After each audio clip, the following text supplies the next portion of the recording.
बिस्मिल्लाहिर्रहमानिर्रहीम। अस्सलाम वालेकुम। मैं हूं आपका मेज़बान वसी शाह और आप देख रहे हैं ज़बरदस्त। नाज़रीन, ज़बरदस्त में हमारे पास बहुत ही एक अहम शख्सियत पाकिस्तान की शोबिज़ इंडस्ट्री की तशरीफ़ लाए थे, मुनव्वर सईद साहब। और इंटरव्यू के दौरान ज़िक्र हुआ जिन लोगों से वो वाबस्ता रहे, जिन लोगों को उन्होंने देखा, जो लोग उनसे जुड़े रहे, और वो बरसग़ीर पाक व हिंद की अजीम शख्सियात में से एक थे, जिनमें से जॉन एलिया थे, उनका ज़िक्र हुआ, और रईस अमरोही साहब का ज़िक्र हुआ, कमाल अमरोही साहब का ज़िक्र हुआ, मीना कुमारी साहिबा का ज़िक्र हुआ। और फिर ये तय पाया आप लोगों का फ़ीडबैक देख के कि इन शख्सियात के हवाले से एक अलग से नशिश जो है वो मुनव्वर साहब के साथ रखी जाए। और फिर हमने एक अलग से प्रोग्राम तरतीब दिया। दोबारा हमने मुनव्वर सईद साहब को रिक्वेस्ट की और फिर हमने उनसे उन शख्सियात के बारे में बात की जिनके बारे में आप जानना चाहते हैं और जिन्हें मुनव्वर सईद साहब ने बहुत करीब से देखा। क्योंकि नाज़रीन, ये भी कम लोगों को नसीब होता है कि वो ख़ुद भी अपनी एक पोजीशन रखते हों और बहुत बड़े और अहम लोगों को उस माशरे के उन्होंने करीब से देखा हो। आज का भी जो हमारा प्रोग्राम है वो हमने उसी तरह से तरतीब दिया जैसे मुनव्वर साहब का प्रोग्राम हमने किया था। और आज की भी जो हमारी मेहमान शख्सियत हैं वो ख़ुद एक नामवर अदाकार हैं, उनका ख़ुद एक बड़ा स्कोर है, सब उनसे आशना है। और मगर उनकी एक और ख़ासियत यह है कि उन्होंने भी पाकिस्तान के बहुत नामवर लोगों को बहुत करीब से देखा है। वो उनकी स्ट्रगल्स के बारे में, उनकी कामयाबियों के बारे में, उनकी नाकामियों के बारे में, उनकी शरारतों शोखियों के बारे में बहुत अच्छी तरह से जानते हैं। और बहुत सारी ऐसी बातें जो इन शख्सियात के बारे में आपके इल्म में नहीं होंगी वो आज आपके इल्म में आएंगी। और फिर ऑफ कोर्स उनकी ज़ात के हवाले से भी गुफ्तगू जो है चलेगी। तो हमारे साथ मौजूद हैं, किसी तारुफ के मोहताज नहीं, पाकिस्तान शोबिज़ इंडस्ट्री का नामवर नाम मोहतरम अदनान जिलानी साहब। Welcome to the show Adnan.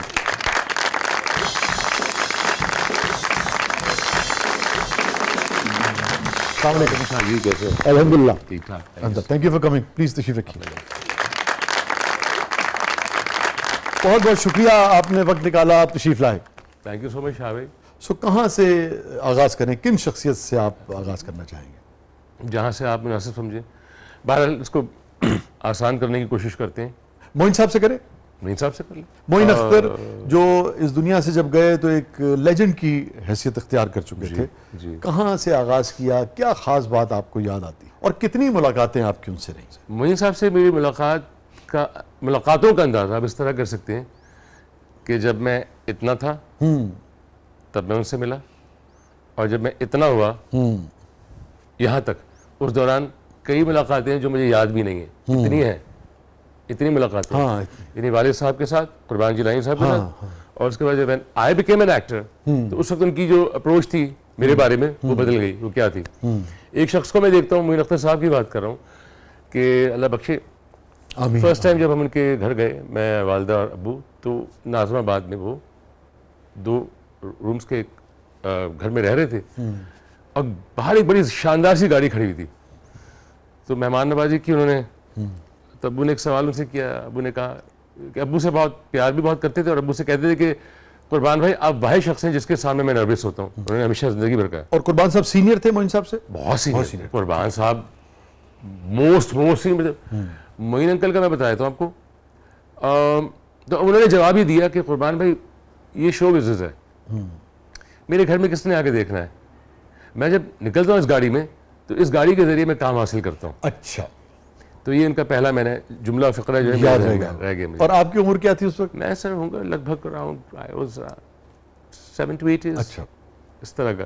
लेकिन मेरी याददाश्त अल्हम्दुलिल्लाह उस हवाले से बड़ी तेज़ है, क्योंकि तस्वीर का एक अनमोल ख़ज़ीना मेरे पास है जिसमें मोइन अख्तर साहब क्या और बहुत से अदाकारों की शादियाँ और ब्लैक एंड वाइट से लेके कलर जो तस्वीरें हैं वो पूरा एक सफ़र है। उसके बाद फिर एक कश्मीर कॉम्प्लेक्स में प्रोग्राम हुआ, तो मेरे फ़नकार अदाकारों की सब वाहिद एक तंजीम थी, एक्टर्स इक्विटी, उसके चेयरमैन थे।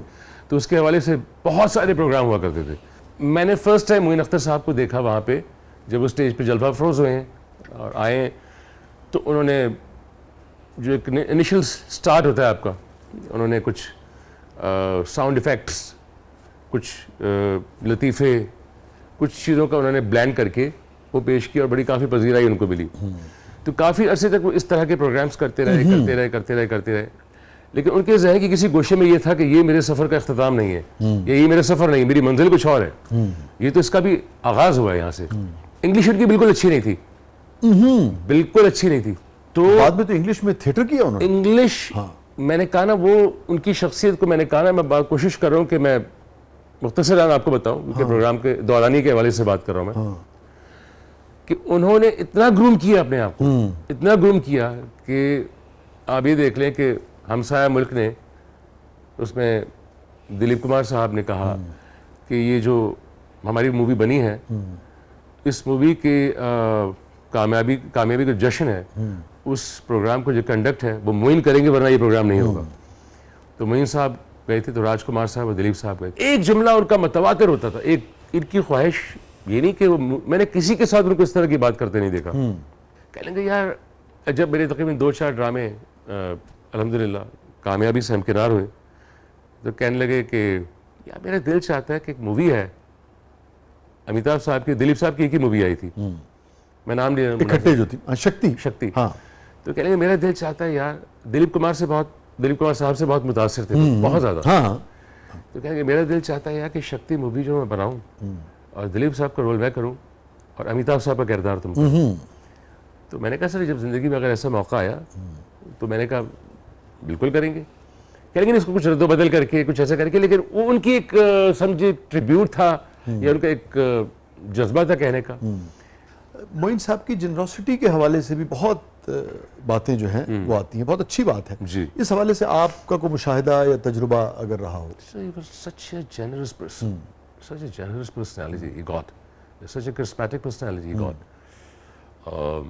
जितनी दफ़ा भी मैंने उनको देखा है, ये नहीं वही वाली मिसाल जब सुनते हैं कि एक हाथ से करो दूसरे हाथ को खबर न होने पाए, तो वो ये काम करते रहते हैं। यानी कि मेरा अगर हाफजा ठीक काम कर रहा है तो उनकी जो जनरोसिटी थी, इसके हवाले से अहमद जावेद साहब ने भी गुफ्तगू की और बड़ी उन्होंने तारीफ़ी कलमात जो हैं वो मोइन साहब के लिए अदा की। उनकी ये जो पहलू था उनकी शख्सियत का, तो बड़ी अहम बात है ये। और आजिज़ी का ये आलम जी, कि मैं किसी काम से या किसी शख्सियत या किसी शख्स के हवाले से मैं उनसे कुछ मुलाकात करना चाह रहा था, तो मैं उनके घर एक ही दफ़ा गया था अकेले, जब बाबा चले गए थे दुनिया से। मैंने कहा मोइन अंकल, मैं आना चाह रहा हूँ, किधर? हाँ तो आ जाओ, शाम को आ जाओ यार 5-6 बजे। मैंने कहा दोपहर में मुलाकात नहीं हो सकती? कह लेंगे यार सुबह तो मैं सोता हूँ। हाँ, लेट सोते थे। उस ज़माने में के प्रोग्राम्स इतने होते थे, जिस तरह के सोशल एक्टिविटीज़ जो होती थी, जब सोशल मीडिया नहीं था तो लोग सोशल थे। हाँ, तो सोशल बहुत थे, मीडिया नहीं था लेकिन सोशलाइजिंग बहुत थी। आज भी का ये आलम है कि मैं उनके घर गया, तो उनके कमरे में, उनके बेडरूम में चारों तरफ सिर्फ शीशे थे, अजीब सा शलवार कमीज जो इस्त्री भी नहीं हुआ था, सो के उठे थे, बाल बिल्कुल बिखरे हुए थे और यूं करके बैठे, हाँ बोलो क्या, अच्छा चाय पीते हैं, ये करते करते। अब मैं देख रहा हूँ एक आदमी के अंदर एनर्जी थोड़ी देर में आने वाली है, वो तो जो ट्रांसफॉर्मेशन थी ना वो काबिल दीद थी।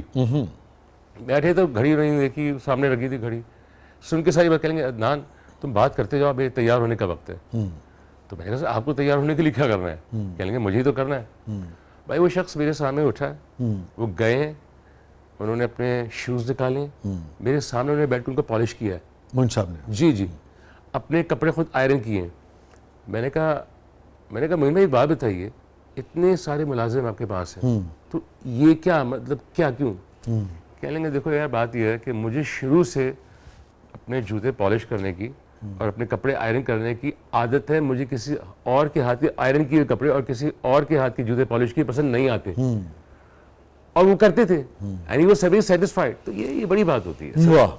रेडियो पाकिस्तान जो कराची में है, उसके बराबर एक गली थी, उसका नाम था फनकार गली।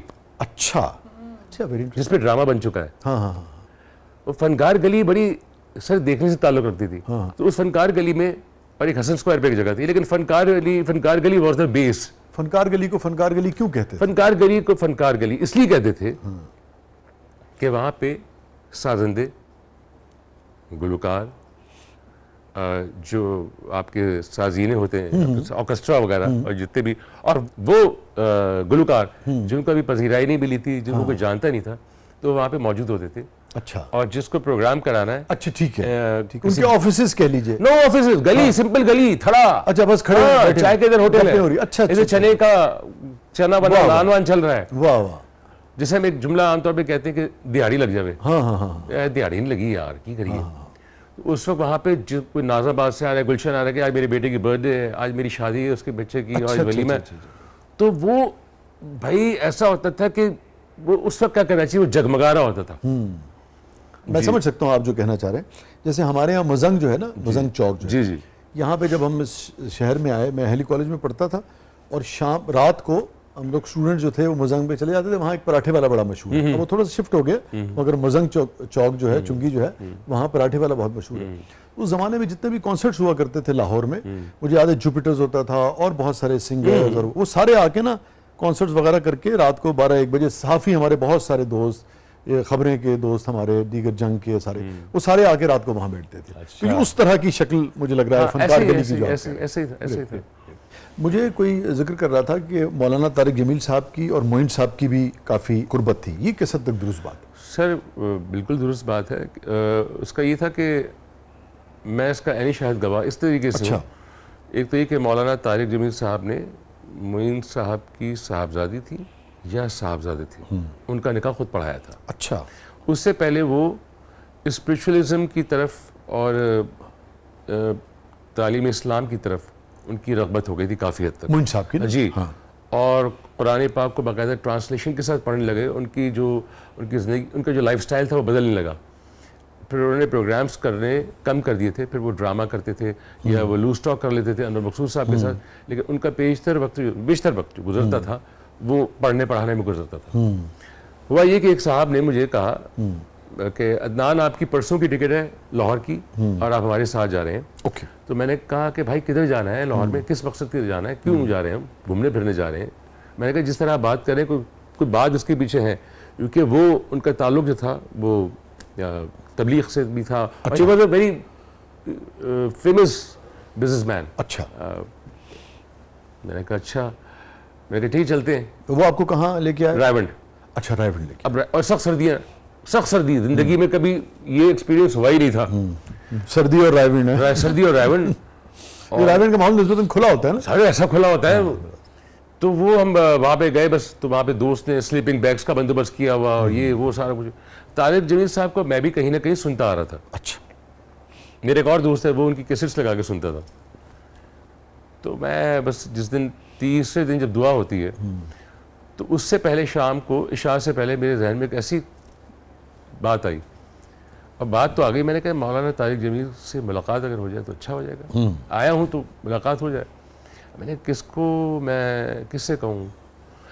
मोइन अख्तर साहब मेरे जहन में आ गए। मुझे ये तो पता था कि मोइन अख्तर साहब से उनकी बड़ी अच्छा, ये आपके इल्म में था? अच्छा, ये मेरे इल्म में बिल्कुल था। ठीक है। I was sure. मैंने मोइन अंकल को कॉल की। हाँ। कॉल नहीं की, उठाई उन्होंने। उसके बाद 15-20 मिनट बाद की कॉल बैक आई। हाँ दान। मैंने कहा अस्सलाम वालेकुम, सलाम दुआ करके मैंने कहा मोइन भाई मैं इससे कोई रायवंड में हूँ। अरे तुम रायवंड में हो? बड़े खुश, बड़े एनर्जी लेवल उनका ना डबल ट्रिपल। मैंने कहा हाँ, एक साहब मुझे लेके आए थे, तो एक एक्सपीरियंस था लाइफ का, मैं करना चाह रहा था कि क्या होता है। तो मैंने कहा एक एक्सपीरियंस अच्छा रहा, बड़ा अच्छा लगा, अच्छे लोगों से मुलाकात रही और अच्छे लोग हर जगह मिल सकते हैं। मैंने कहा मौलाना तारिक जमील से मुलाकात करना चाह रहा था, अगर बासानी हो सकती हो। कहने कि तुम फ़ोन रखो ज़रा, 2 मिनट के लिए फ़ोन रखो, मैं तुम्हें कॉल बैक कर रहा हूँ। मैं बमुश्किल 2 मिनट के, मतलब उनके 2 मिनट पक्के होते थे। उन्होंने कॉल किया मुझे, कहने कल सुबह दुआ से पहले, आपका मुझे नाम भूला लेकिन उनके नाम के साथ डॉक्टर लगा हुआ था। डॉक्टर साहब आएंगे और आपकी मौलाना तारिक जमील से मुलाकात कराएंगे। तो वो जो मेरी मुलाकात हुई थी मौलाना तारिक जमील से, वो मोइन अख्तर अंकल के तवज्जुह से हुई थी। और जब मोइन साहब रुखसत हुए हैं दुनिया से, तो आप कराची में थे उस वक्त? जी सर, कराची में। अच्छा। नहीं, मैं कराची में नहीं था, सॉरी। यस, मुझे याद आया। वो भी एक अजीब सा अलमिया था मेरे लिए। वो तो सबसे ज़्यादा खतरनाक अलमिया था। I was in Bahawalpur. अच्छा। सलीम शेख साहब का ड्रामा था अनोखा लाडला, उसके 3 सीजन बने थे, तो उसका पहला सीजन था। तो सबा हमीद साहिबा, मैं, मेरी बेगम, वो भी एक्ट कर रही थी उसमें, मेरी, और ख़याम सरहदी साहब, बड़ी कास्ट, ह्यूज कास्ट थी। तो उनको स्मोकिंग मना हो गई थी, स्मोकिंग नहीं छोड़ते थे वो, हार्ट अटैक्स के बावजूद smoking, he was not quitting. अब मैं शॉट देने के लिए सब रेडी है, इतने में सबके फ़ोन में टंग टंग टंग टंग टंग टंग हो रही है, एक साथ होनी शुरू हो गई। मैंने कहा एक साथ मैसेजेस आ रहे हैं। मैंने कहा ये it can be A coincidence. इतने में सबा परवेज साहब बोली मुझे अख्तर चले गए। तो मेरे मुंह से बेसख्ता क्या जो निकला वो बड़ा अजीब सा निकला। देखा तो ये वो उस तरह का, और जाहिर बात है अब हम जब तक पहुंचते तो उनको इंतज़ार तो नहीं कराया जा सकता था, लेकिन अल्लाह उनकी मग़फ़िरत करे। इस तरह के मगर देखें ना किस कदर मोहब्बत थी लोगों को उनसे, जैसे आप बता रहे हैं कि बैक वक्त सब उस खबर के हवाले से जी। परेशान थे और देखें शाहजी, शेयर कर रहे थे। बात यह है कि मोइन अख्तर साहब कैसे कैसे लोग गुजर गए, अगर मैं इसको यूँ उन्वान दूँ, कैसे कैसे लोग गुजर गए, तो उस हवाले से मोइन अख्तर साहब, शकील अंकल, जमशेद अंसारी अंकल, बेगम खुर्शीद मिर्ज़ा, अर्श मुनीर साहबा, खुद आपके वाले साहब, मेरे वाले साहब नूर मोहम्मद लाशारी, नूर मोहम्मद लाशारी, क्या एक्टर थे वो, क्या अदाकार थे। हाँ, ये तो आपने जिक्र जैसे अब हम करते चले जा रहे हैं तो कई नशिस्तें हमें। सर मैं कह रहा हूँ ना, मैं इतने नाम हैं ऑलमोस्ट शायद ही शोबिज़ इंडस्ट्री का उस वक्त का कोई ऐसा शख्स, मेहदी हसन साहब, उनसे मुलाकातें रही आप? मेरी मुलाकात बहुत अच्छी रही और उनके सामने ही मैंने उनकी गज़ल उनको सुनाई थी। अच्छा, जिसमें उन्होंने मेरे वाले साहब से कहा था कि इनको मुझे दे दीजिए। अच्छा, मैंने उनको सुना दी तो गुंचा शौक लगा है खिलने, फिर तुझे याद किया दिल ने। अच्छा। और वो भी बड़ी शख्सियत के मालिक थे। अब देखें क्या माहौल होता था सर, 14वीं की रात, 14वीं का चांद, एक इकबाल ताजर नाम के साहब थे जिनका गोगो रेस्टोरेंट था कराची में, उनका इंतकाल हो गया। वो वहीदा रहमान साहबा के बड़े परस्तार से। अच्छा, तो उन्होंने अदाकारा हैं जी, वहीदा रहमान साहब बड़े सगीर की हमारे, तो उन्होंने अपने इस रेस्टोरेंट में वहीदा रहमान साहबा की तस्वीर लगाई थी और उनका नाम था इकबाल ताजिर कहलाते थे वो। तो हर 14वीं की रात को एक महफिल सजती थी। उस महफिल में अहमद फराज साहब, मेहदी हसन साहब और बहुत सारे लोग, उस वक्त के सारे बड़े फनकार, बड़े फनकार सारे, मतलब कोई ऐसा नहीं था क्योंकि उस वक्त शोबे से इतना उसका फैलाव नहीं हुआ था। तो बहुत सारे वही थे जो थे, एक फैमिली की तरह थे एक दूसरे से। भाई ड्रामा जो था, हर एपिसोड हर एक्टर के घर पे बैठ के देखा जाता था और वन डिश पार्टी होती थी। आप कुछ ले आए, मैं कुछ ले आया, ये कुछ ले आई, और सब साथ बैठ के उस ड्रामे से लुत्फानंदोज हो रहे हैं। मुझे अगर आप इजाजत दें ब्रेक पे जाना है, प्लीज। वापस आके जो मेहदी हसन साहब वाला और 14वीं की रात को सब इकट्ठे होते हैं, ये भी हम जानने की कोशिश करेंगे। और नाज़रीन स्टे विद अस, कहीं नहीं जाइएगा। बहुत खूबसूरत लोगों का, बहुत खूबसूरत यादों का जिक्र हो रहा है प्रोग्राम के अगले बल्ले में। आपके लिए बहुत कुछ है। हमारे साथ मौजूद है अदनान जिलानी साहब, आप देख रहे हैं जबरदस्त।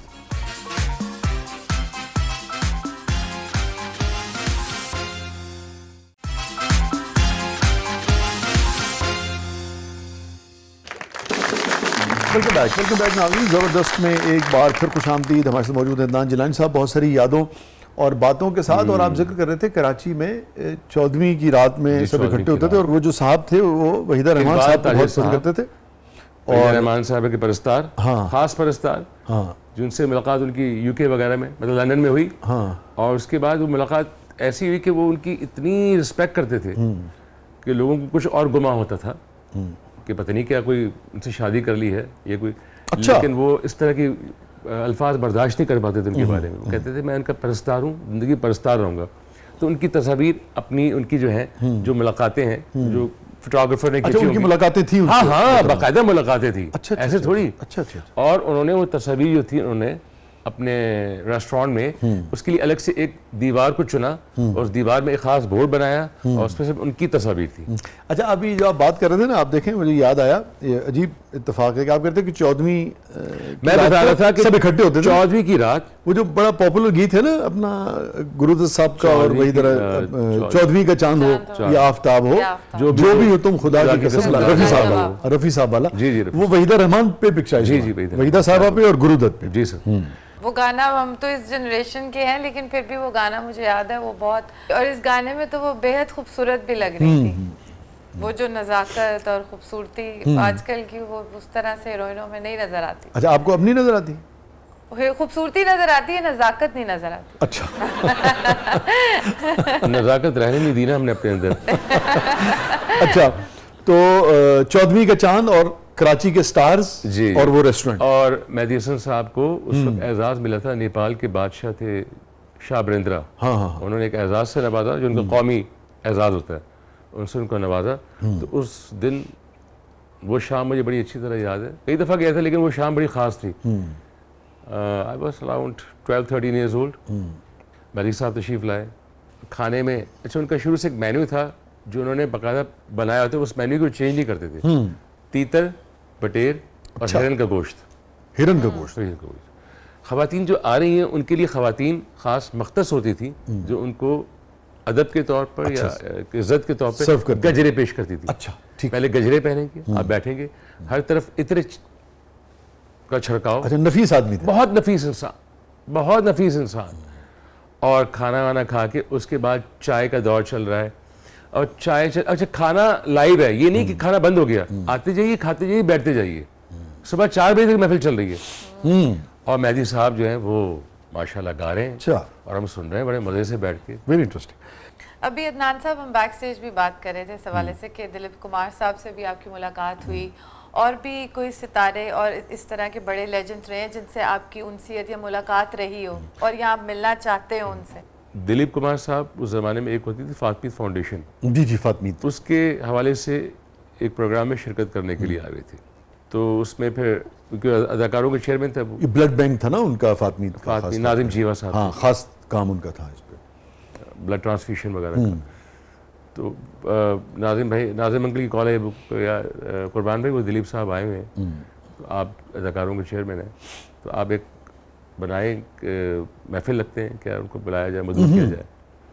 अब इत्तेफाक की बात है, अब्बू ने कोई फ्लाई कर रहा था, अब वो उनका डैडी खुद कमिटमेंट के बगैर थे। डैडी ने कहा दिलीप साहब सर आंखों पर, लेकिन अब वजह यह है कि मैं वो कमिटमेंट भी नहीं तोड़ सकता। तो कहने लगे कि आप मुलाकात नहीं करेंगे? नहीं, अब्बू ने कहा मुलाकात, क्योंकि मुझे निकलना है, अब वो 2-3 दिन के लिए आए, मुझे निकलना है।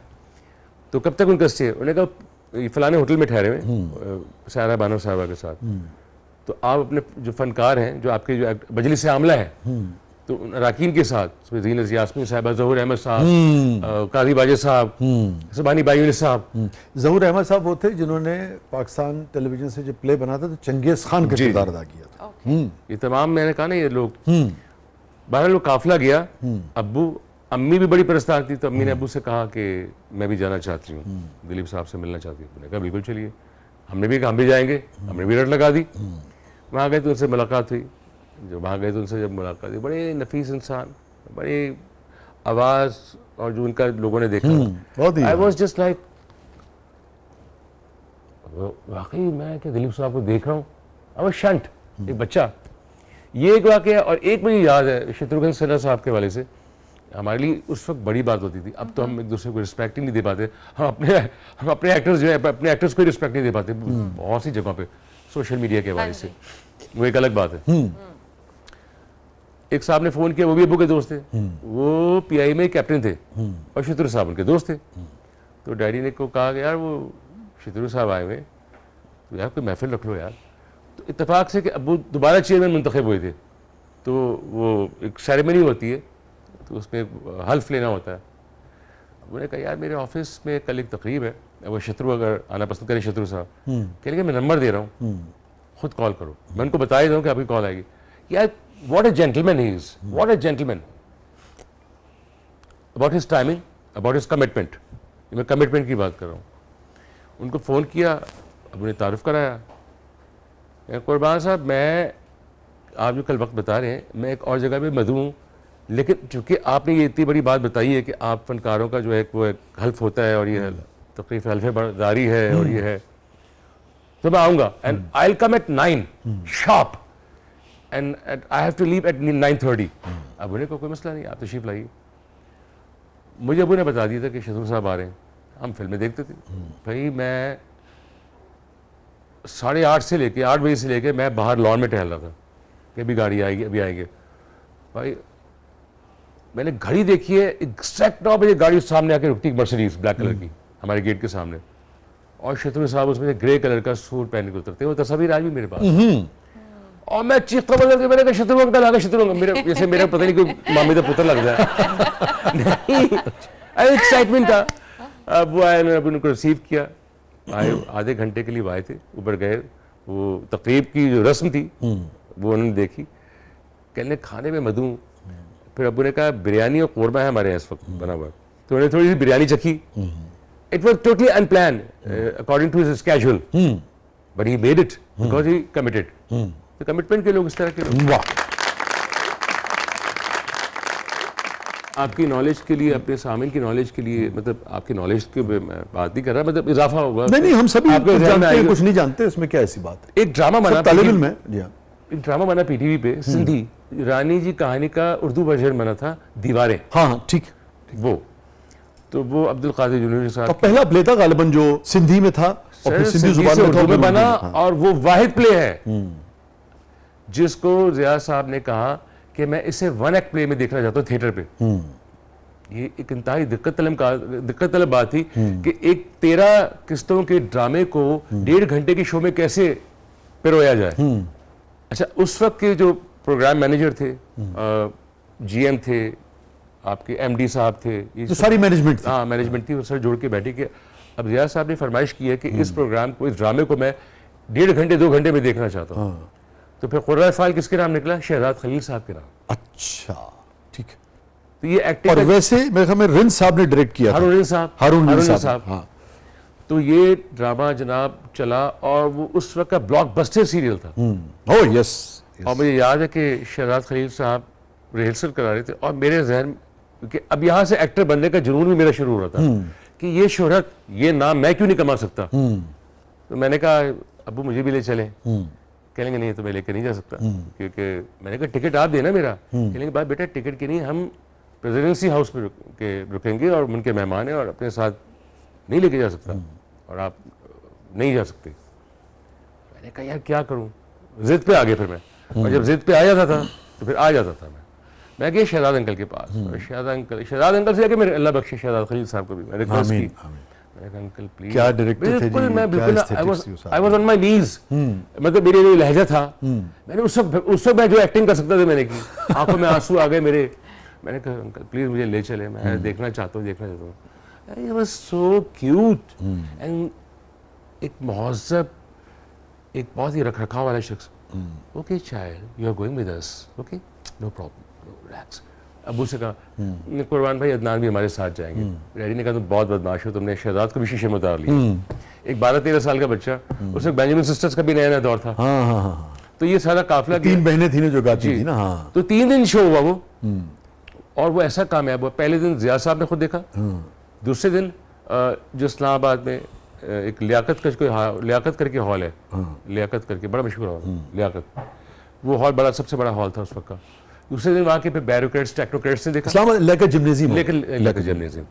दूसरे दिन बैरोक्रेट्स टेक्नोक्रेट्स ने देखा, और तीसरे दिन कुछ जो खास लोग थे जो मतलब उस वक्त जितने समा सकते थे उस हॉल में, उनको बुलाया गया, वो पजीराई मिली। तो ये बड़ी अजीब अजीब यादें हैं।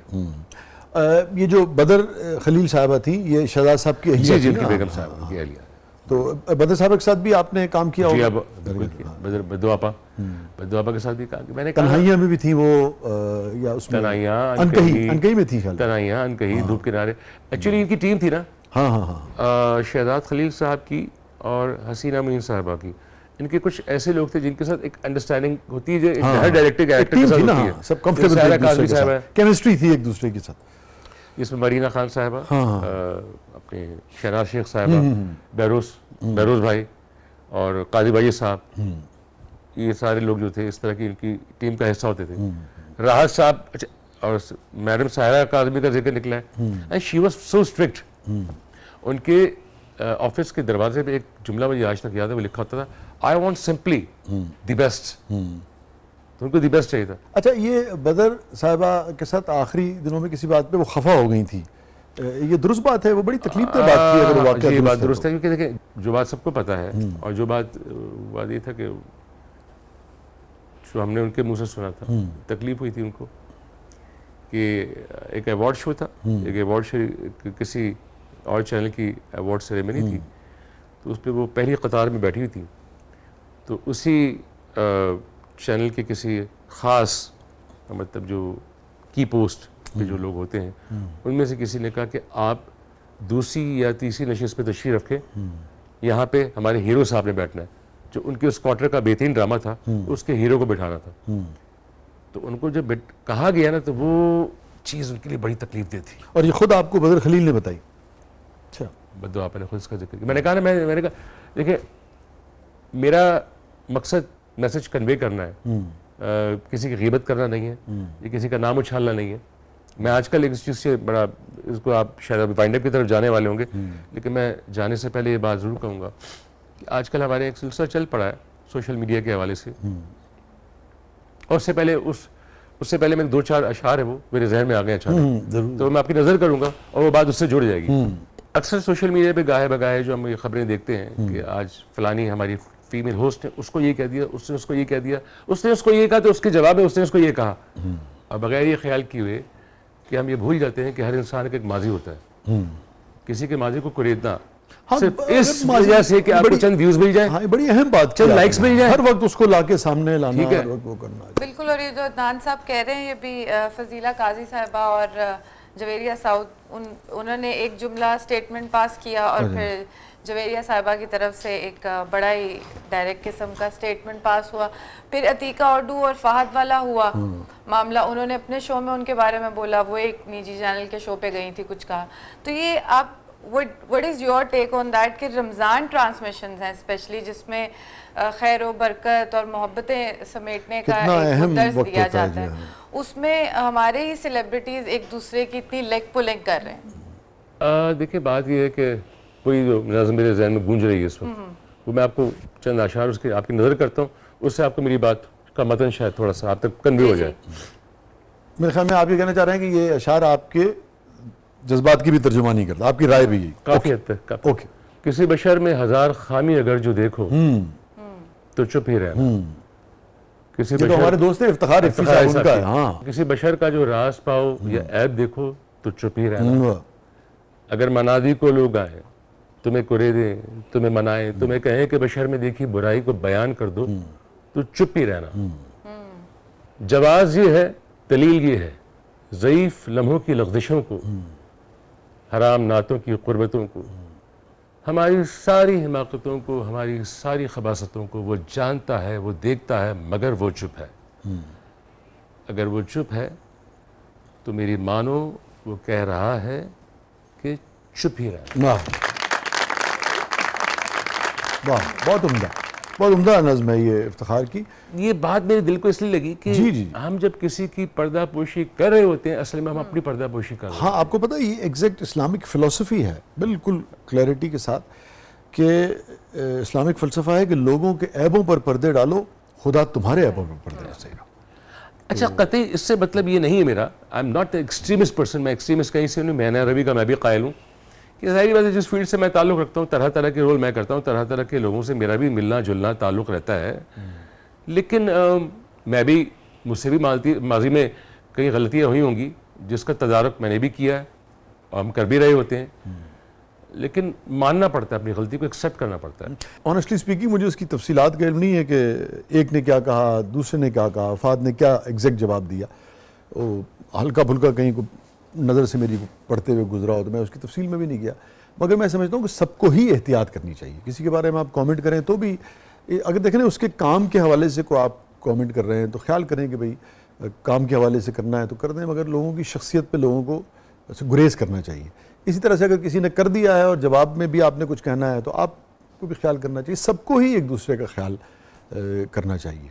बात करनी है तो काम पर की जाए, ज़ात पर न की जाए, ये है बुनियादी बात। वो जब किस्सा हो गया, कोई बात हुई, अतीका जी ने कोई बात कह दी तो उस पर फहद ने, लेकिन उसके बाद दोनों ने एक ज़र्फ़ का मुजाहरा किया।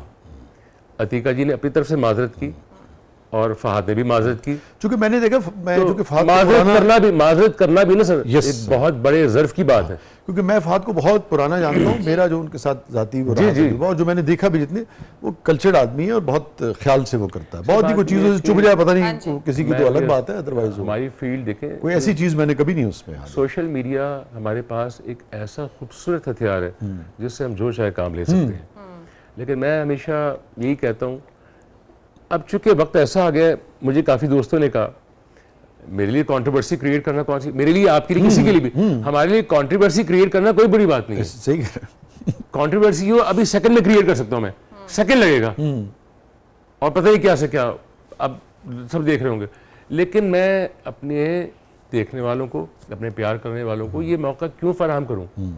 तो कोई तो प्रोग्राम ऐसा हो जिसमें उनको हो सकता है इस प्रोग्राम की टीआरपी ना आए, मुझे इससे कोई फर्क नहीं पड़ता। जी, हम सब ये समझते हैं कि नहीं यार, आप लोगों को तफरीह अगर कोई मुहैया करता है तो एक बात, और उसमें अगर कुछ कंट्रीब्यूट कर सकते हैं उनकी ज़िंदगियों में इस्लाह के हवाले से, कुछ सीखने सिखाने के हवाले से, तो बस इतना है। बाकी तो अल्लाह ताला सोशल मीडिया के हवाले से आई कैन मकबूलियत डू तो लॉट ऑफ उसके थिंग्स। इस वक्त मेरा ज़मीर इस वक्त अल्हम्दुलिल्लाह इस बात से मुतमईन है कि मैं इस प्रोग्राम के तवस्सुत से लोगों को एक सेहतमंद तफरीह फराहम करके जा रहा हूँ। तफरीह से मुराद ये होता है कि अगर आपको आप तफरीह क्या तफरीह को किस पैराए में लेते हैं, तफरीह क्या होती है? योर लेयर टाइम, हाँ प्लेयर टाइम। तो प्लेयर टाइम के लिए जरूरी है कंट्रोवर्सी हो। प्लेयर टाइम के लोगों को मादी के झरोकों में ले जाके उनको अच्छी बातों से आशना कराया जा सकता है, बताया जा सकता है कि देखो ये ऐसा भी होता था। पुरसुकून जिंदगी, पुरसुकून लोगों की बातें।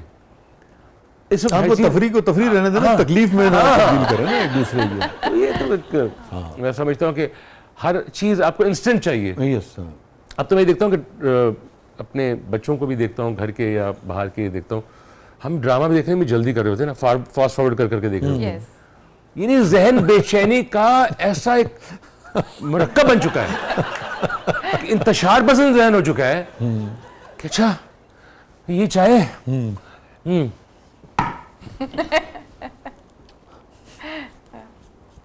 गिर रहे हैं, पढ़ रहे हैं, बस देख रहे हैं, बस अभी अभी खत्म कर लूँ खत्म करो, उससे पहले कि वो खत्म हो खुद ही खत्म हो गए। अच्छा, एक और आदमी का जिक्र जिनकी शख्सियत में जो हम अभी बात कर रहे हैं, जी सर। इसके बिल्कुल ऑपोजिट आपको एक शख्सियत नजर आती है ना। जी सर। उसमें बड़ा ठहराव है, बड़ी ग्रेस है, बहुत वकार है। एक ज़माने में एक चैनल के हेड थे, तो हम एक प्रोजेक्ट पे काम कर रहे थे, तो मेरी उनसे कुछ टेलीफोन पे काफ़ी गुफ्तगू रही। तो उस गुफ्तगू में मुझे अंदाज़ा हुआ कि बहुत ही वेल रेड, बहुत ही डिसिप्लिन, बहुत कल्चर्ड इंसान राहत काज़मी साहब। अरे तो ऐसे लोग भी बिल्कुल नापैद हो गए हैं ना। राहत साहब के घर जाने का एक दफ़ा इतफाक हुआ, एक ही दफ़ा, और वो मुलाकात इसलिए मुझे याद है कि उनको कास्ट करने के लिए एक दोस्त ने मेरे सहारा लिया। वो जानता नहीं था किसी को, तो उसने कहा राहत साहब से मुलाकात तो ज़रूरी है, पहले मिल तो लें और उनको एडवांस कर दें। मैंने कहा एडवांस की बात ना करना, पहले उनको वो उस पर राज़ी होते या नहीं होते कि वो काम करना चाहते नहीं करते, मतलब स्क्रिप्ट उनको पसंद आया। बहरहाल गए, उनसे गुफ्तगू हुई, तो मुझे ये लगा कि वो दिलचस्पी उनकी है, लेकिन मुझे भी कहीं जाना था, तो मैंने उनसे इजाज़त तलब की। तो मैंने सुना हुआ था कि उनके घर में आना जाना इतना नहीं होता, सोशलाइजिंग भी नहीं करते। तो मुझे राहत काज़मी साहब बाहर तक सी ऑफ करने आए। आई वॉज अराउंड 26 और बाहर रुखसत करने आए, और तो मुझे उन्होंने जब मुसाफिहा किया तो हाथ छोड़ नहीं रहे थे, वो चाह रहे थे बैठूं। तो मैंने कहा सर काफ़ी खुनकी है और बाहर खड़ा होना सर्दियों की शाम नहीं है, सर्दियों की शामें थी। मैंने कहा आपकी वाह, सर्दियों की शाम और राहत काज़मी की कंपनी है, वाह। और कहेंगे अच्छा जाइए, लेकिन आते जाते रहिए, हाथ को नहीं मिलाते हैं ना बड़े, आते जाते रहिएगा नान मियाँ। सर्दियों में भी हमारे यहाँ की शामें जो होती हैं गर्म होती हैं। पुरतबाक तरीके से उन्हें हाथ मिलाया और मुझे रुखसत किया, फिर उसमें एक याद में रह गया। तलत हुसैन साहब। जी जी जी जी। तो आप मुझे इजाज़त दें ब्रेक से वापस आके, जी जी जी, तो हम एक और पाकिस्तान के नामवर अदाकार का, और उनकी भी जो अदाकारी की गूंज थी वो पूरे सब कॉन्टिनेंट में सुनाई थी, तलत हुसैन साहब जो है। तो ब्रेक से वापस आके फिर हम तलत साहब पे बात करते हैं। नाज़रीन स्टे विद अस, कहीं नहीं जाइएगा, छोटे से वक्फे के बाद वापस आ रहे हैं और खूबसूरत लोगों का जिक्र हो रहा है, खूबसूरत आदमी की।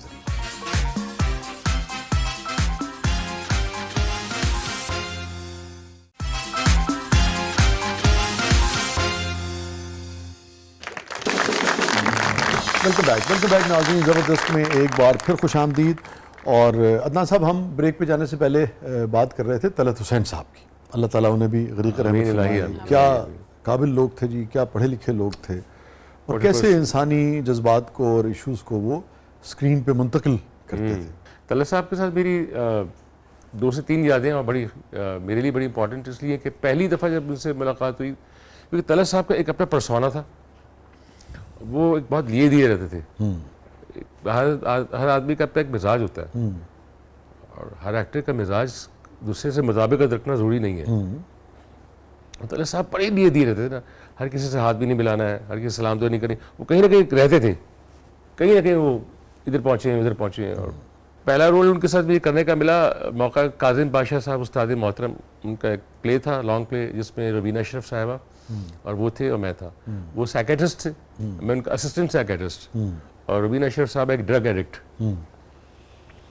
ये पहली मुलाकात है एज एन एक्टर मेरी उनसे। बचपने में तो देखते रहे थे, लेकिन एक जब उनको खुद फेस किया सामने, तो अब अल्हम्दुलिल्लाह इतना कॉन्फिडेंस आ गया था, और ये जहन में था कि तलत हुसैन साहब अपनी जगह पे हैं, लेकिन मैं खुद एक एक्टर हूँ, और मुझे इनसे अगर अच्छा तो मैं नहीं कर सकता, लेकिन मैं अपना बेस्ट देने की कोशिश करूँगा।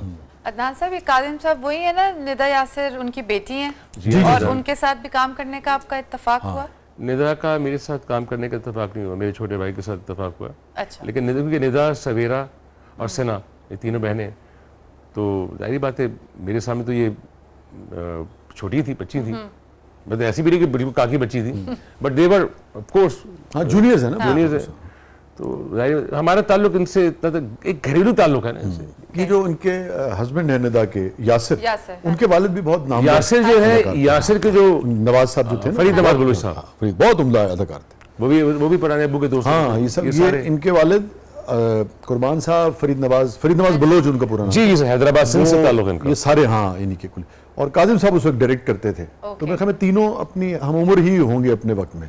कौन? ये काजिम साहब और फरीद साहब, और सर थोड़ा बहुत फर्क होगा, थोड़ा बहुत फर्क होगा। हाँ, मगर काजिम साहब डायरेक्टर थे और फरीद नवाज बलोच साहब और इनके वालिद ही अदाकार थे। तो उस जमाने में तल्ले साहब पॉजेस काफी लेते थे, तल्ले साहब का स्टाइल था, वो तो उनका खास मशहूर भी था। वो मैंने पॉज पकड़ लिया था उनका। अच्छा, वो चक्कर क्या, स्टाइल तो था, लेकिन उन्होंने बहुत सी चीजों को ना, ये हरकत मुस्तफा कुरैशी साहब भी करते थे, ये हरकत तल्ले साहब भी करते थे। मुस्तफा कुरैशी साहब की पंजाबी भी थी, तो पंजाबी को सोचने के लिए उसको, तो सोच के मैं तेनू, वो स्टाइल बन गया, वो स्टाइल बन गया उनका। अल्लाह जिसको इज्जत दे और जिस चीज में दे दे। तलत अंकल का ये था कि तलत अंकल का मैंने शफी साहब को भी देखा, ये वो चीजें मैंने कहा यार ये लोग क्या, कौन लोग हैं ये।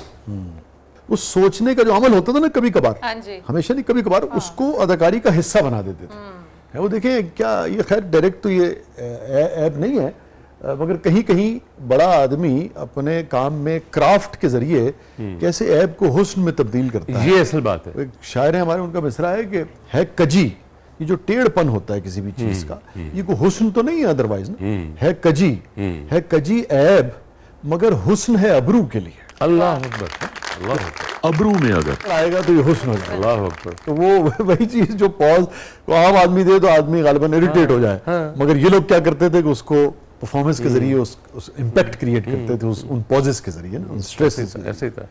तो तलत अंकल के साथ एक सीन कर रहा था, और सीन ये था कि उन्होंने एक ड्रग एडिक्ट खातून को ठीक किया, ठीक करने के बाद उससे शादी कर ली, उनको पसंद आ गई, और वो अच्छे खानदान की लड़की है, उससे शादी कर ली। लेकिन अब वो अपने डॉक्टर्स की सेमिनार्स में जाते हैं, तो बेगम उनकी अदम तवज्जोही का शिकार हो जाती है, और वो उनको दोबारा से महसूस होता है कि वो अकेली हो गई हैं, तो वो दोबारा से ड्रग्स में पड़ जाती हैं, और अचानक एक दिन ड्रग लेते लेते वो बाथरूम में या कहीं बेहोश हो जाती हैं। तो मुझे मुलाजिम घर का फ़ोन करके बोलता है कि सर तो घर से बाहर है, मतलब मुझसे बाहर गए हुए हैं, तो आप तशरीफ़ ले आइए, बेगम साहिबा पड़ी हुई है। मैं आता हूँ, आकर उनको एक फ़र्स्ट एड देता हूँ, और मुलाजमों की मदद से उनको बिस्तर पे हम लिटा देते हैं, और मैं अगले दिन दोबारा उनकी अयादत को आता हूँ अपनी जिम्मेदारी पूरी करने के लिए एज डॉक्टर, जूनियर डॉक्टर होने के। तो तलत साहब अचानक आते हैं, तो उनको ये लगता है कि शायद मेरी उनकी बीवी के साथ कोई अजीब सा कोई ताल्लुक़ है। तो तलत साहब के चेहरे के तासुरात तगय्युर से उनके चेहरे पे आ गए ना। अब सीन ये था कि उन्होंने मुझे जुमला ये कहना था, ये क्या हो रहा है, ये कुछ कहना था, और मैंने उनको कहा सर ये ठीक है, वो ठीक है। तो उन्होंने मुझे आखिर में जुमला ही कहना था, गाड़ी बाहर खड़ी है, आप जा सकते हैं, गाड़ी आपको बाहर छोड़ाएगी। और उन्होंने बड़े इस तरीके से कहना था कि मुझे अच्छा नहीं लगा तुम्हारा आना, और मुझे उनको ये महसूस कराना था कि आपने मेरी बेइज्जती की है, और बड़ा बुरा मुझे लगा है, और मैं उन्हें कहता हूँ सर मैं खुद चला जाऊँगा, ये जुमला था। उन्होंने कहा कैसे सटल वे में देखे, बस ये है दो जुमले। उन्होंने कहा कि आप जा सकते हैं, गाड़ी बाहर खड़ी है, ड्राइवर आपको छोड़ाएगा। तो मैंने सिर्फ स्टे लिया, मैं खुद चला जाऊँगा सर। तो तल्ले साहब ने कहने अच्छा वो अपने उसमें चल रहे थे तल्ले सर, मैं उसको सोचता हूँ कि मेरे लिए अच्छा हुआ, ये उनके लिए मेरे लिए बड़ी खुशकिस्मती है। तो कहने लगे काजिम ये पॉज हुई नहीं है, इसको फौरन चले जाना चाहिए।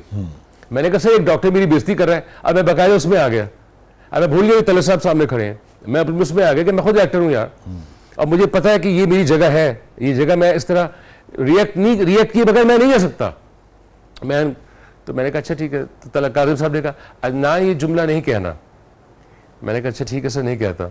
फिर उन्होंने जुमला वही कहा, आपको गाड़ी छोड़ाएगी, आप चले जाइए। अब ये मैं तो मैंने अब ये नहीं कहना था मैं खुद चला जाऊंगा, तो मैंने उनको देखा, पॉज हल्के से बढ़ा दिया और मैं चला गया। ये रुक क्यों रहा है? काजिम साहब ने कहा ये तो करेगा ना यार।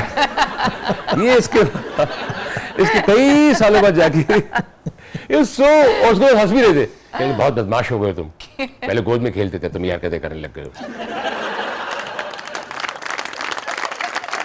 नदीम साहब को भी बहुत चाहा है दुनिया ने, मोहब्बत, फेम और रिस्पेक्ट का ये कॉम्बिनेशन इतनी शिद्दत के साथ शायद ही किसी दूसरे आर्टिस्ट को मिला हो हमारे यहाँ। नदीम अंकल के बारे में नाचीज़ में छोटा मुंह बड़ी बात, लेकिन एक चीज़ उनके बारे में बड़े वसूख से कह सकता हूँ कि शोहरत, नाम, पैसा बहुत से लोगों के हिस्से में आया है, हजम कोई कर पाया। जैसे मोहम्मद अली साहब को भी बहुत अच्छे लफ्जों में लोग याद करते हैं, और भी सबको, मगर ये इन दोनों लोगों का खास चंद अदाकार ऐसे हैं, हमारी फिल्म इंडस्ट्री हो चाहे टीवी इंडस्ट्री हो, उनके बारे में कहा जा सकता है कि शोहरत, नाम, इज्जत जो उन्होंने कमाई उसको उनका हाजमा बड़ा अच्छा था, उन्होंने उसको डाइजेस्ट किया और वो सस्टेन कर गए। नदीम साहब की कोई खास बात जो आपको वाकया को बात याद आती हो? वो भी शाम ही वो भी शाम है। PCHS नर्सरी में ऐसी सर्द और गर्म शाम?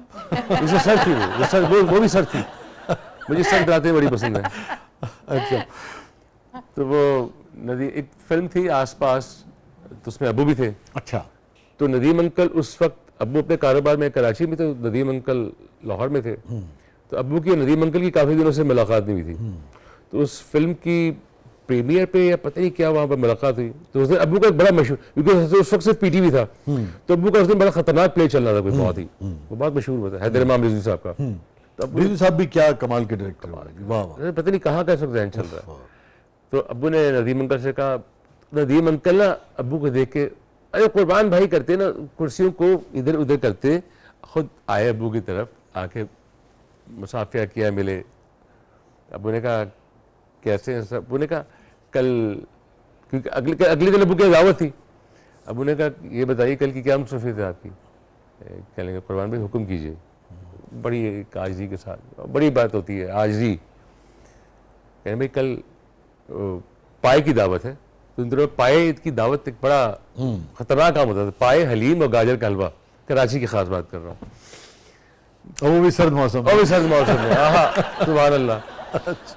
तो वो आके बैठे सुकून से, और लोग, मैंने सुना था कि वो गाने के बड़ा शौकीन है, गाने के। नदीम साहब, हाँ, वो सिंगर बन गए थे ना। हाँ, चकोरी में जो इनका डेब्यू था उसमें एक गाना, अगर मेरा हाफजा ठीक काम कर रहा, तो नदीम साहब की आवाज़ में, नदीम साहब की भी आवाज़ में, वो जो कभी तो तुमको याद आएंगी, हाँ वही गाते थे। हाँ, वो इन्होंने भी गाया। फिर बाद में ये जो था बाबरा शरीफ साहबा के साथ जो फिल्म थी मुखड़ा, उसके अंदर जो गाना है मुंडिया दुपट्टा छड़ मेरा, उसमें जो मेल वर्जन है वो भी गालिबन नदीम साहब का अपना गाया हुआ। जी हाँ। और उस दिन पहली दफ़ा हमने नदीम अंकल को गाते देखा, और वो भी सुबह के 3-4 बज गए, और खा रहे हैं। उस वक्त के सारे जर्नलिस्ट बड़े बड़े होते थे, असद जाफरी साहब, इकबाल अहमद खान साहब, मतलब ये बड़े, सलीम बासित साहब, हाँ। ये वो नाम है जो बड़े। तो शाम क्या सुनाया था उन्होंने? ये जो अभी आपने बताया, कभी तो तुमको याद, कभी हाँ, वो बहारें, वो हाँ याद आएंगी। अबू भी गा रहे थे, लागी रे लागी लगन वही दिल में।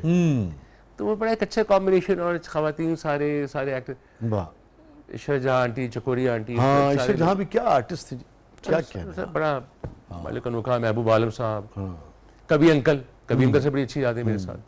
चकोरी आंटी का एक वाकया याद आ गया। वाकया क्या, मैं वो जब ईस्टर्न स्टूडियो में शूट हो रहा होता था, उस जमाने में सिंधी मूवीज का बड़ा दौर था। वो बहुत पॉपुलर एक्ट्रेस थी ना सिंधी, खास तौर पे। तो सिंधी फिल्म थी, हाँ, तो सिंधी फिल्में भी बाबा ने की थी। उस फिल्म का नाम था रिश्ता। उसमें मलिक अनोखा साहब को और महबूब आलम साहब को अबू ने इंट्रोड्यूस किया था। अच्छा, बाबा ने इंट्रोड्यूस किया था। ये वारिस वाले महबूब आलम जी जी, अच्छा, बाबा ने इंट्रोड्यूस किया था महबूब आलम। चकोरी आंटी बैठी हुई थी, अब्बू अम्मी वगैरह सब बैठे, शूटिंग चल रही थी, तो उसमें कहीं प्रॉप्स में तबला, सारंगी, इस तरह की चीज़ें पड़ी थी। तो मैंने जाके तबले पे ना 3-4 साल का था, तबले पे मैं तर तर तर तर हाथ मार रहा हूँ, उस पर तबाजमाई कर रहा हूँ। तो चौकरी साहब देखते नहीं मुझे, कहती है कुर्बान साहब एक गल तो मैं आज लिख के दे दिया, ए मुंडा जो ए कर रहे हैं ना काम, ए कोई बहुत बड़ी शह निकलेगा। वो आज तक अल्फाज के लिए याद है। बहुत बहुत शुक्रिया अदनान साहब, आप तशरीफ़ लाए और कैसे कैसे हसीन, उम्दा और शानदार लोगों का जिन्होंने इतना कंट्रीब्यूट किया इस सोसाइटी में फ़न अदाकारी के ज़रिए, डिफरेंट फॉर्म्स के ज़रिए, डायरेक्शन के ज़रिए और दीगर जो भी हुनर अल्लाह ताला ने उन्हें दिया था। लोगों में खुशियाँ भी तकसीम की, उन्हें महसूस भी किया, उनकी तफरी का सामान भी किया और कुछ माशरे के सुधार के हवाले से भी कंट्रीब्यूट किया। उन सबका जिक्र हुआ, और में से कुछ का जिक्र हुआ है ना। मैंने कहा कि ये प्रोग्राम की आपकी तवालत की बात है, वरना इस प्रोग्राम को अगर इसमें जैसे अभी लॉन्च में बैठे होते हैं, ड्राइंग रूम में बैठे होते हैं, अगर हम ये गुफ्तगू जारी और सारी रखे तो मेरे ख्याल में इसमें 2 घंटे 3 घंटे 4 घंटे भी गुजर जाएंगे ना। मवाद से मुराद है कि जो वो बातें मेरे जहन में है, अहमद रुश्दी साहब है, पता नहीं कौन कौन क्या क्या रह गए। रुश्दी साहब की कोई बात शेयर कर ले, चले एंड पे। रुश्दी साहब का ये कि रुश्दी साहब भी क्या गाते थे, क्या क्या कमाल क्या है, एफर्टलेस, उफ क्या कहने। और ये अकेले ना जाना रुश्दी साहब जी जी जी जी जी, अकेले ना जाना हमें छोड़कर तुम, तुम्हारे बिना हम भला क्या जिए। और वही जो मैं कह रहा हूँ, आप देखिए कैसा एफर्टलेस गीत है, क्या ऐसे लगता है कि एक नदी जो है वो बहती चली जा रही है। बस ये कहूँगा अहमद रुश्दी अंकल के लिए, मुझे वो कई दफ़ा उनको देखा था, लेकिन वो भी शाम थी। मेरी किस्मत तो सर्द रातें बहुत आई सर पता नहीं सर, और मेरी सर्दी से बिक्री बहुत ज़्यादा प्यार है। और जितना अल्लाह का शुक्र है कि जितना मुझे जिस चीज़ से प्यार अल्लाह पाक ने मुझे उतनी चीज़ों से नवाजा है। वो भी सर शाम दिसंबर की new years, exactly new years. अच्छा, न्यू ईयर्स तो कराची में तो न्यू ईयर की शाम सर्द भी होती है। सर वो स्पोर्ट्स कॉम्प्लेक्स है कराची में, कश्मीर कॉम्प्लेक्स, उसके एडमिनिस्ट्रेटर थे जलाल जमा साहब। और जलाल जमा कौन थे? फिल्म स्टार कमाल साहब थे, उनके भाई थे, ठीक बड़े भाई, वो वहाँ पे एडमिनिस्ट्रेटर थे। तो वहाँ पे जितने प्रोग्राम्स होते थे वो कहते थे कि जलाल भाई ये प्रोग्राम होना है, हाँ हाँ कोई मसला नहीं है, करो जो करना है करो यार, करो करो करो। तो न्यूज़ थी, जलाल साहब ने कहा कि ये प्रोग्राम आज का जो है ख़ास तौर पे मेरे घर पे होगा, मेरे घर के लॉन में होगा। और भाई रूना लैला क्या, रूना लैला साहबा, रुश्दी अंकल, ये वो सब, और हर कोई चाह रहा है पार्टिसिपेट करूं। और सबको मैं देख रहा था कि कपल्स भी आए हुए हैं और बेहतरीन किस्म का इंतज़ाम। और इतने में शुरू होती है मूसलाधार बारिश, मतलब से सर्दियों की बारिश, और ख़वातीन ने मेकअप शेकअप, साड़ियाँ बाड़ियाँ, ये वो लटम पटम, भी उस जमाने के हिसाब से फैशन जैसे तैयार हो। और मजे की बात है कोई शामियाना, कोई करात नहीं थी, अच्छा ओपन था। अब भाई क्या करें, वो पता नहीं क्या उन्होंने किया, एक बड़ा सा हॉल बना हुआ था और रुश्दी साहब ही गा रहे थे, पता नहीं कोको रीना गा रहे थे। अच्छा, ये क्या गा रहे थे। और बारिश हो गई, बारिश हो रही थी, और वो बारिश हुई है, लोगों ने और एंजॉय करना शुरू कर दिया। किसी खातून ने अपना मेकअप नहीं दुरुस्त किया है। सब लोगों को मैं देख रहा हूँ कि वो सब उस बारिश के अंदर, वो पूरा एक सीन है, सब लोग कमरे से, किसी ने कहा मैं कमरे में बैठना ही नहीं है, सब लोग खवातीन बारिश में, और सारे मियाँ बीवी सब लोग आ गए, and they were having fun. कोई यूं कर रहा है, कोई यूं डांस कर रहा है, कोई मूवमेंट कर रहा है, और रुश्दी साहब ने पूरी एनर्जी लगाई है और वो पूरी रात चला सर। और बारिश होती है, उस बारिश में लोग भीगते रहे, उस प्रोग्राम को एंजॉय करते रहे। वाह, बहुत बहुत शुक्रिया अदनान साहब, बहुत बहुत शुक्रिया। प्लेजर वॉज ऑल माइन कि आपके प्रोग्राम की तवज्जुह से मुझे खुद उन माजी के झरोकों में जाना अच्छा लगा, बहुत मज़ा आया, और वो एनर्जी दोबारा से मिली। और मैं उम्मीद करता हूँ कि जो हमारे सामीन हैं वो इन बातों को, इन गुफ्तगू जो हमने हमारे दरमियान अब जो होती रही है, उससे कुछ ना कुछ उनको कुछ मिलेगा। हाँ, एंजॉय भी करेंगे और कुछ ना कुछ मिलेगा। Yes yes, thank you so much sir, thank you so much, thank you so much, thank you for coming. और कोको रीना और रुश्दी साहब की और बहुत सारे अहबाब की इन्हीं यादों के साथ प्रोग्राम का ख़त्म करते हैं। अपने फीडबैक से हमें आगाह कीजिएगा। और एक शेर पर प्रोग्राम का ख़त्म करता हूँ। मेरे ख्याल में बहुत सारे लोग, अदनान साहब भी उसी कैफियत में उसका लुत्फ़ लेंगे। रफ्तगा कहते हैं हम गुजर जाने वालों को, चले गए, जो दुनिया से चले गए, पीछे रह गए, माजी में का हिस्सा थे। वो माजी का हिस्से के मतलब नहीं कि माजी हो गए, वो रहते तो आपके हाल में हैं, आपके साथ रहते हैं, मगर माजी में हुए होते हैं। भूल सकता है उन्हें कोई भी ऐसे कैसे, इन सब का जिक्र हुआ ना, भूल सकता है उन्हें कोई भी ऐसे कैसे, रफ्तगां दिल में बसा करते हैं कैसे कैसे। वाह वाह वाह वाह, इजाज़त दीजिए, अल्लाह।